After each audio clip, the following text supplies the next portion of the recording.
Kebijakan JHT dicairkan di usia 50 tahun, kok beda ya dengan zaman SBY? Peraturan Menteri Tenaga Kerja Permenaker nomor 2 tahun 2022 yang menyebutkan dana jaminan hari tua atau JHT untuk buruh dan pegawai baru dapat dicairkan pada usia 56 tahun. Ini sungguh sangat keterlaluan kalau menurut saya. Pasalnya, uang yang tersimpan dalam JHT itu tidak ada sedikit pun berasal dari dana APBN ataupun dana yang lainnya. Dana JHT dihimpun dari potongan gaji para pegawai setiap bulannya. Jadi, sudah seharusnya ketika buruh ataupun pegawai di PHK, dana JHT wajib segera dicairkan tanpa perlu menunggu umur 56 tahun.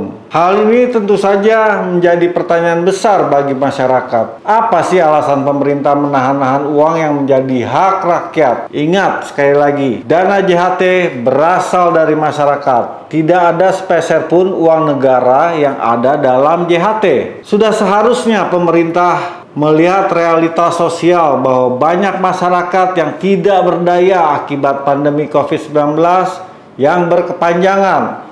Belum lagi akibat dari krisis ekonomi sebagai efek lanjutan dari krisis pandemi tersebut. Media harusnya memiliki sensitivitas terhadap kondisi rakyat kecil. JHT sebenarnya bisa menjadi bantalan sosial bagi karyawan ataupun buruh yang di PHK ataupun pensiun dini. Kita tahu kondisi perekonomian yang sulit di masa pandemi mengakibatkan beberapa perusahaan terpaksa merumahkan karyawannya. Nah, harapan mereka setelah di PHK tentunya tetap bisa bertahan hidup dan menghidupi keluarganya.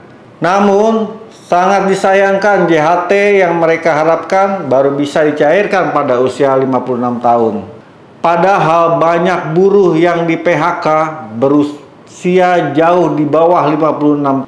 Tentu saja sangat memberatkan bagi mereka untuk menunggu waktu pencairan JHT yang merupakan hak mereka sendiri. Jika kita bandingkan dengan zaman Presiden SBY selama 10 tahun yang begitu peduli terhadap nasib karyawan atau buruh yang di PHK, pada rejim Jokowi sekarang ini sangat tidak pro terhadap buruh. Zaman SBY, pencairan JHT tidak harus menunggu umur 56 tahun. Karyawan atau buruh yang di PHK secepat mungkin mendapatkan JHT karena Bapak SBY paham betul kondisi karyawan dan buruh setelah di PHK. Perbedaan tersebut yang akhirnya perlu kita kritisi bersama.